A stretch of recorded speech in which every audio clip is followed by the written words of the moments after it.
Good day, sir. I'm Marina C. Valio, the first reporter of Lesson 7, Process in Developing and Using Rubrics for Alternative Assessment. What is rubric? Rubric is an essential tools that specific the performance expectation for any kind of student's work, particularly those that they are not traditional in nature, such as portfolio, outputs, or projects, performance, collaborative work, and research. So, sinasabi po dito na ang rubric ay isang kasangkapan sa pagtataya or parang assessment tool na ginagamit ng guro upang malinaw na ipakita kung paano nga ba markahan o husgahan ang mga gawa ng mag-aaral. Madalas itong gamitin sa mga gawain, hindi lang sa simpleng test tulad ng portfolio, proyekto, performance task, at saka group work. So we have three essential, which is the number one is criteria, the aspects of performance that will be assessed. Number two, descriptors of the characteristic associated with each criterion. So number three is the performance levels that identify student level in mastery within criterion. So sinasabi dito na sa first is sa criteria, ito yung mga aspeto o bahagi ng mga gawain na sinusuri. Halimbawa na lamang yung nilalaman, organization, and presentation. So sa number 2 naman is descriptors, which is ito yung mga detalyadong paliwanag na kung ano yung inaasahan sa bawat pamantayan. Halimbawa, malinaw na kompleto ang paliwanag. So sa number 3 naman is the performance levels, which is ito yung mga nagsasabi kung gaano nga ba kahusay ang mga nagawa ng mag-aaral sa klase. Halimbawa, excellent, very good, at fair. Now, let's proceed naman tayo sa different types of rubric. So, the first one is general or generic rubric. It contains criteria that are general and can be applied across tasks. This is the most convenient for teachers who do not have the time and skills in development.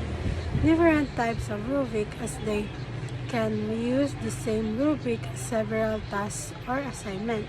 However, the teacher may not able to assess accurately the student's performance for particular task. For example, the same rubric that can be used to evaluate both an oral presentation and research output. So, sinasabi po dito na ang general o generic rubric ay may isang uri ng rubric na may pangkalahatang pamantayan na maaaring gamitin sa iba't ibang gawain ng mag-aaral. Sa halip na gumawa ng hiwalay na rubric para sa bawat activity, ang guro ay gumagamit ng isa lamang na rubric na pwedeng i-apply sa maraming gawain. Like for example, ang oral presentation ay nangangailangan ng skills tulad ng delivery, eye contact, at voice clarity. Habang sa research output naman is may nakatuon na analysis, source, at data. Kung sa iisang rubric lang ang gagamitin, maaaring may importanteng aspeto na hindi mabigyan ng tamang pansin. Task-specific rubric. It contains criteria that are unique to specific performance tasks to be assessed. This kind of rubric is the best for instruction and formative assessment, since it provides the student feedback on what aspect of their performance or work need to be improved. So, sinasabi po dito na ang task-specific rubric ay isang uri ng ginagawa para sa isang tiyak or particular na ginagawa ng mga bata. Ibig sabihin ng criteria, ito ay nakafocus sa kung ano lamang talaga ang isang